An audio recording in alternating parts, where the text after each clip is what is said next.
Just because I give you advice doesn't mean that I'm smarter than you. It just means that I've done a lot more stupid than you have.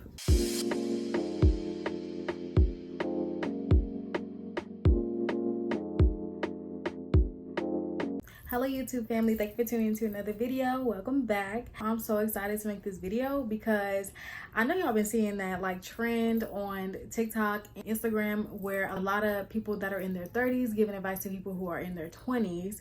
But I wanted to do a spin on this video because I feel like, y'all, I have learned so much just in my 26 years of life. I want to give some advice to some people who are in their early 20s because if you know that frontal lobe does not develop until 25. So you are at least 5 years into your 20s before you realize some of these things. I don't know about y'all, but it hit me like a ton of bricks, okay? And I'm not afraid to say it because I'm grateful for the lessons and the blessings that came with a lot of these things. However, if I can give you a fair warning, then I will. Before we jump into the video, go ahead and like, comment, and subscribe down below, as well as follow me on all of my social media platforms at Amani My Realtor. I want to start this video out with this quote that I came across the other day that really just made me laugh and really put things into perspective because it's so true. It is, just because I give you advice doesn't mean that I'm smarter than you. It just means that I've done a lot more stupid than you have. And that right there with me really hit home because I was like, that's so true. I know a lot of people who can resonate with that quote. But anywho, let's go ahead and jump into the tips. I want my early 20-somethings to learn the art of delayed gratification. This is number one for a reason because I won't say it took me so long to learn this. I would say that I've always been a person that's been okay with waiting, just knowing that there's a greater work at hand, that things are going to come to pass and everything's going to be cool in the end. But I'm not going to lie, as I'm getting older, I'm like, I'm getting more impatient by the day. And I don't know what it is, y'all. I really had to sit back recently and relearn the art of delayed gratification. I'm gonna say there's an art to this because I truly think that as people get older, that they become more impatient. And I know y'all come across a lot of old people who can say that as they've gotten older, that they are becoming more impatient just with everything in general. I don't know if that's me, but yeah. The art of delayed gratification can save you so much mental stress and mental torment and just frustration in general. When you learn that things are so much better as you have waited for them, you've actually put in the work for them, you've been consistent for it, it's just so much more sweeter. Like if you think about it, it could take a fruit tree at least 3 years to grow and bear fruit. That in itself is kind of mind-blowing to me, and it puts a lot of things into perspective. Out there, that's a person that's trying to grow a business,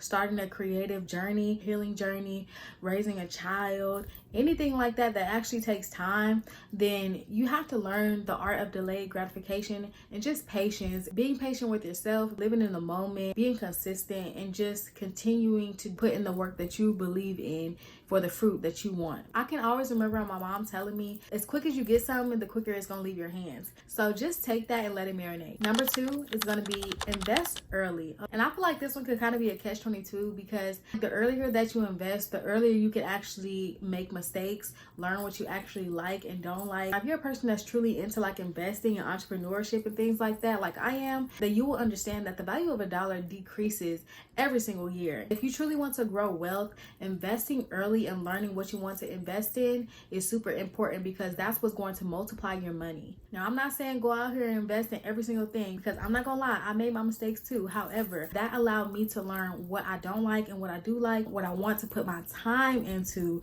and what I don't. Number 3, build your community and network. Now, in this digital age, it's not so hard to kind of build a network. However, it's hard to build a community and people that you are actually in close proximity to, who you can build a strong relationship with. Now, again, I can always remember my mom telling me, it's not what you know, it's who you know. And that is the most true statement that I can tell you guys, because it doesn't matter what degree you have, what school you went to, well, no, it kind of just what title at work you have or anything like that. If you are in close proximity to people who can make things shake for you, then that's going to bring you farther than anything else, okay? And not only build your community and network, invest in it, because I will always say time is one of the biggest investments. If you put time into people you truly care about and believe in, they will put that same time back into you, and you can use those people to leverage yourself in life. Number 4, grief is a journey and healing is not linear. I know we think we're just going to get to this place in life where things are perfect, everything is going good, and nothing can bring you down from your high horse. course. And while that may be true in some instances, life is a series of ups and downs. Healing is not a place that you go to and set up camp. There will always be things in life that you will come across that bring you back to a time in your life that you wanted to forget. However, it's necessary for those moments to happen because you will really get to make an assessment and see if you are really healed or not.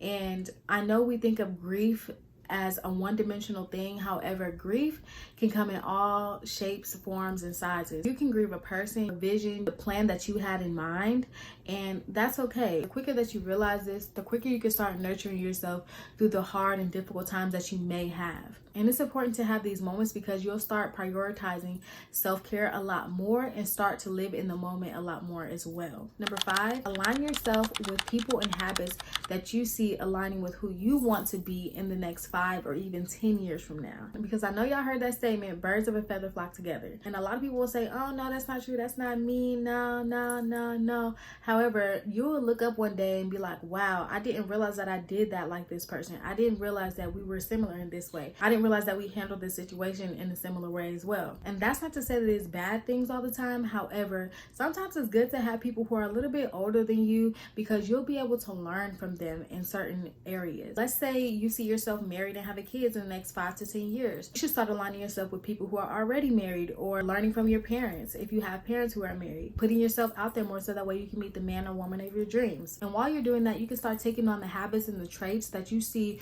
your future husband or wife embodying. Start embodying those things yourself so that way you can attract that same thing to you. Number 6. Now this one is my favorite one because it is so fitting. Your 20s are for figuring yourself out. Now, I know I said I'm 26, but I have learned recently that your 20s truly are for figuring yourself out.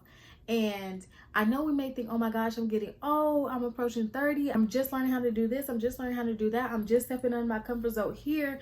That's okay, you guys. And I want you to be okay with knowing that as well. Because yes, you may be 22, 23, 24. Yes, I may be 26. However, if you think of a better time to do something, it's now. And I know that's kind of hard to stomach and let your pride down to. However, it's going to serve you so well the quicker that you do it, because we're only getting older by the day. I've even been really telling myself recently, if you think about it, you're only 26, and that is so young compared to the life that you are going to have in front of you. So take the time to just live, learn, and just be happy with where you are, because there's so much ahead of you that you don't even know about, and your latter days are going to be greater than your former days. You just have to trust and believe that, to truly just live in the moment. Find the things that you like to do, the things that you don't like, the people you don't want to be around, the people that you do want to be around, and the people that you want to keep in your life forever. I was just at church on Sunday with my sister for Father's Day. I remember my pastor, he was asking all the fathers in the crowd to stand up because he wanted to find the father that was the oldest. He kind of categorized them in a funny way. He said all the fathers who are under 50 are Similac fathers. The fathers who are over 50 are kind of like the baby food applesauce fathers. And the fathers who are over 75, 85, those are the table food fathers. They done been through a lot. They done seen a lot. They done a lot, you know? And it was so funny to me because I remember me and my sister, we were trying to figure out who was going to be the oldest father in the crowd. And he was having them sit down as he was calling out the ages and things like that so he can find the oldest father. And I remember the oldest father in the crowd was 91 years old. And me and my sister looked at each other like, wow, like this man has been on earth for 91 years. He has lived for 91 years on earth. Like if you put that into perspective in your mind, you can really think like, wow, like I could live to be 91 years old. And I know it sounds so small, but really thinking about it, it's like, wow, I have so much life to live. He has lived like what? He has lived 65 more years than I have in life. So just imagine, y'all, like just imagine what you could do, who you could be, and everything that you can experience within those extra 65 years. Like, it's amazing to me. So really just take the time to figure yourself out, live in the moment, and be okay with where you're at. I'm still learning this myself, don't get me wrong, but we got this and we're gonna do this together, okay? Number 7, get a degree, but also learn a trade. So I feel like this one is kind of controversial, and even for me, because I have always been that person seeing myself going to college. I wanted to play college basketball. I wanted to do so many things. Like, I always envisioned going to college. However, that was not the case for me. I decided to go to community college, and I studied for 2 years under an associate degree in a community college.